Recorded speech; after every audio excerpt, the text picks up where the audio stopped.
Hello, everybody. As you know by now, I'm James Priest, and this is my blog video. It's called The Roles We Were Born to Fulfill. The vlog that male chauvinists don't want women to know about. It's about gender stereotyping, as you know.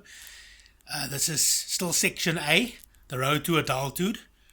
Chapter 2, Adolescence, the first part of Chapter 2. Adolescence is the most awkward period in childhood. It is the transitional period between childhood and adulthood. Adolescence, heralded by the first signs of puberty, is a period marked by changes. The child's body starts its journey towards its adult form, both physically and functionally. Leaving childhood behind and reaching maturity is a difficult process involving drastic changes that also extend to an adolescent's brain and psyche. New behavioral patterns, fads, relationships in family and social circles, feelings and moods are used experimentally by adolescents to strengthen their identity and develop their character. Okay. Here are some sexual characteristics. The anatomical differences between a man and a woman are determined by primary and secondary sexual characteristics. Primary. These correspond to the internal and external genital organs, the penis and testicles in boys, the ovaries, uterus, and vagina in girls. Secondary. These emerge at the start of puberty and eventually constitute the definitive differences between the bodies of males and females. Here are some general differences between the sexes. Generally, when it comes to eyesight, men, their eyesight, they can spot fast-moving targets, or fast-moving things, or fast-moving. One wouldn't call it targets, but something fast moving, quicker, better than a woman. But women are better at and they're also better at fine details than women. But women are better at color, at recognizing color than men. And generally, women have better hearing than men. The pelvis area of a woman's body is larger than that of a man, because of the fact that women must give birth to babies, and the pelvis areas where the babies have to pass through. The hips of a man are more sturdily built than that of a woman, as a man's got a heavier upper body, and that the hips have to be more sturdily built and stronger to accommodate that upper body, to support that upper body. And this proves that a larger hip and pelvis area that the woman's got does not necessarily mean a stronger one. The female egg, the ovum, is the biggest cell in the body. The male sperm cell is the smallest cell in the body and weighs 175,000 times less than the female cell, the egg, the ovum. A baby girl has 400,000 partially formed eggs before birth. 480 are released during reproductive years. Boys are more likely to develop acne, as more testosterone means more oil secretion, which blocks the skin's pores.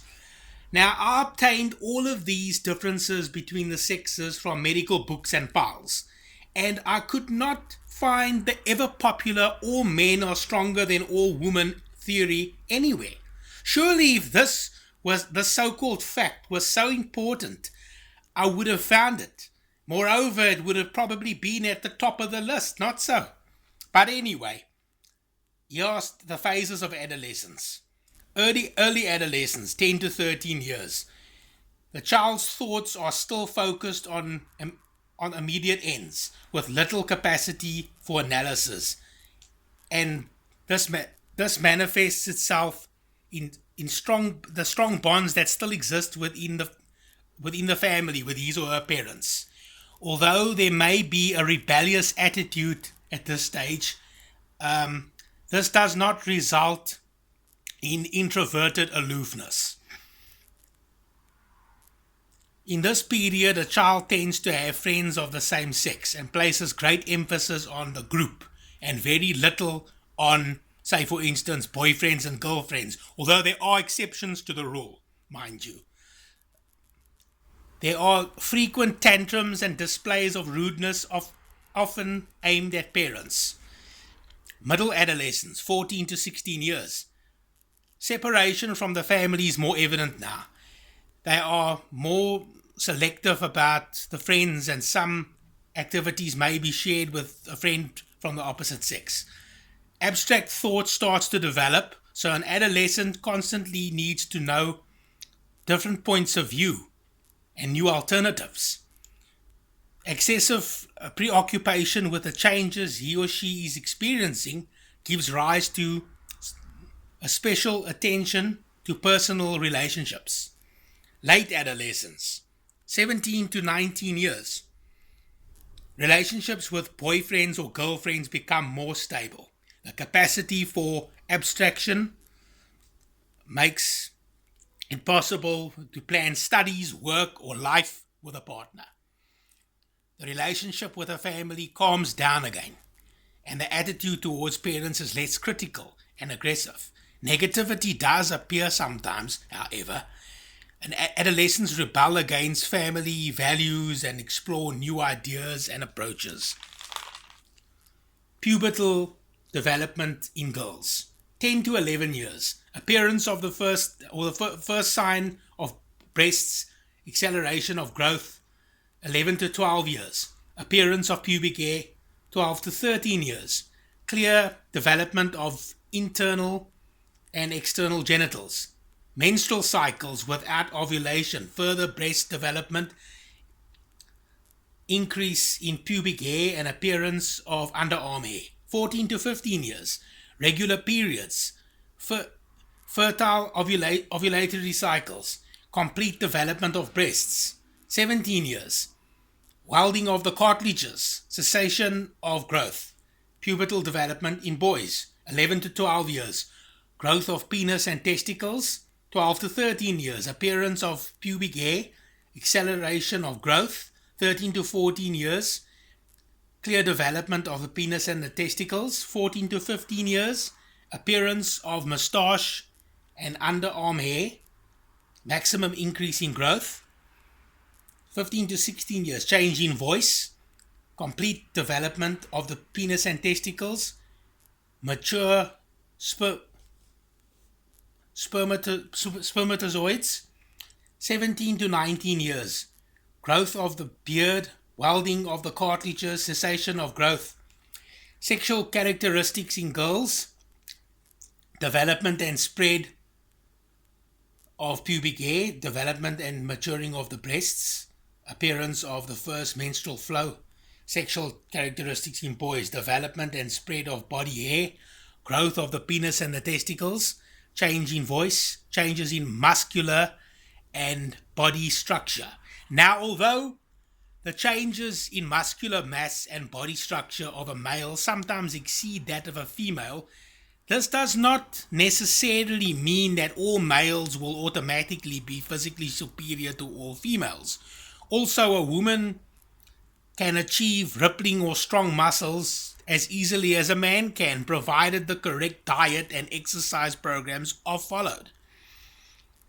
Of course, to achieve strong muscles, one does not have to necessarily achieve rippling muscles, and vice versa. What most women do not want is to sacrifice their femininity and their beauty by becoming too ripped as far as muscle tone is concerned, and they do not have to choose between femininity and strength. It is all about the amount of sets and reps that one does and the amount of weight lifted when exercising. If one wants to develop rippling muscles, one must use low resistance and high repetition. In other words, light weights and many repetitive lifts. If one wants to develop bulky muscles, one must use high resistance and low repetition. In other words, lift heavy weights but not so many lifts. if one wants to achieve strength but limited muscle tone, then one must start with lighter weights that one can handle at the time, and then slowly increase the weights over time, increase the resistance as your muscles grow accustomed to the weights. The amount of repetitions should be average for this. Okay, guys, that's enough for today. That was part 1 of chapter 2. Next time I'm gonna dive into part 2 of chapter 2, adolescence, of this vlog. I hope you found it informative and interesting. And the two main topics on part 2 will be of chapter 2 will be sexuality in adolescence, and diet, the proper diet for adolescence. Okay, I'll see you then. Cheers.